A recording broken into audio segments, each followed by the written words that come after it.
रूस और यूक्रेन के बीच छिड़े इस युद्ध के 1 साल पूरा हो जाने के बाद अब पूरी दुनिया में तमाम मुल्क इस कोशिश में हैं कि आखिर कैसे रूस और यूक्रेन के बीच छिड़े इस घमासान युद्ध को रोका जाए। अमेरिकी मीडिया ने इस बात का दावा किया है कि अमेरिका के सैन्य रणनीतिकारों ने एक नई रणनीति इसको लेकर बना ली है और इसके मुताबिक क्राइमिया पर यूक्रेन से हमला किया जाएगा और क्राइमिया के बदले पुतिन से समझौता किया जाएगा जिससे युद्ध को रोका जा सके।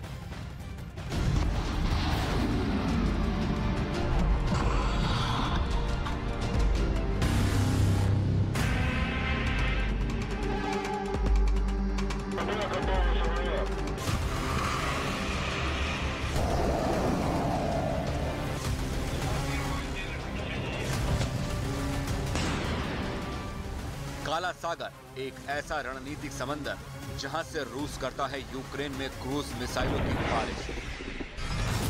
जहां सागर में रूस की नौसेना तैनात है तो वहीं इसी सागर के बगल में क्राइमिया में है रूस का मिलिट्री बेस जो दक्षिण पूर्वी यूक्रेन में रूस की फौज को हथियारों की सप्लाई का जरिया बनता है। तो वहीं यूक्रेन की सबसे बड़ी पोर्ट सिटी ओदेसा को ब्लॉक करने का रूस को मौका भी देता है।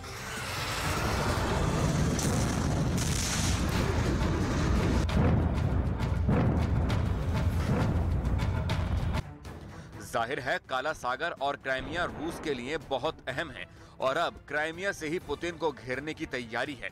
अमेरिकी मीडिया ने दावा किया है कि अमेरिका क्राइमिया पर हमला करने के लिए कीव का समर्थन कर सकता है और ऐसा इसलिए ताकि जंग को समाप्त किया जा सके। The world was hesitant in 2014 when Russia without hesitation occupied the Crimea.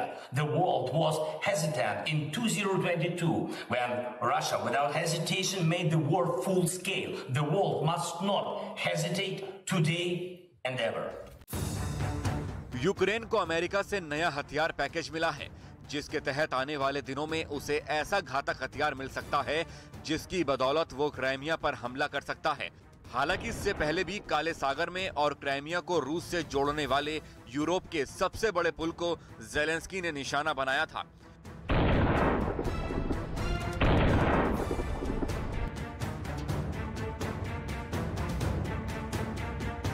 अब खबर है कि अमेरिका के रणनीतिकारों ने नई रणनीति बनाई है।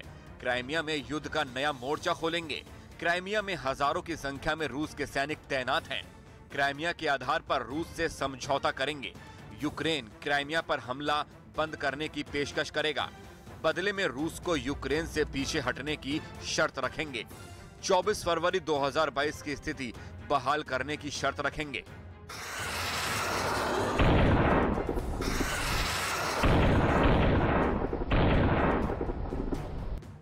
अब तक क्राइमिया पर हमले को लेकर अमेरिका किसी भी तरह की बयानबाजी से बचता रहा है, लेकिन अब अमेरिका की ओर से भी क्राइमिया को लेकर बयान आने लगे हैं और यहां तक कहा जाने लगा है कि यूक्रेन की संप्रभुता के साथ खड़ा है जिसमें क्राइमिया भी शामिल है।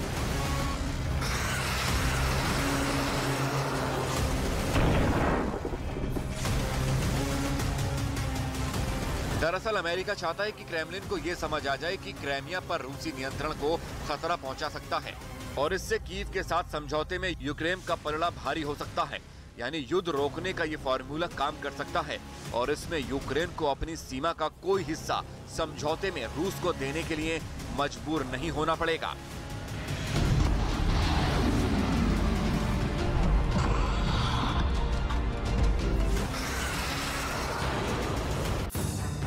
हालांकि इससे रूस से जबरदस्त हमले का खतरा बढ़ सकता है और इसके बारे में अमेरिका रिस्क लेने के लिए तैयार है।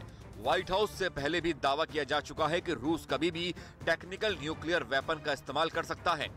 ऐसे में लगता है कि अगर क्राइमिया पर हमला हुआ तो मॉस्को टेक्निकल न्यूक्लियर वेपन का रास्ता अपना सकता है जिसे उसने क्राइमिया, बेलगोरोद और बेलारूस में तैनात कर रखा है।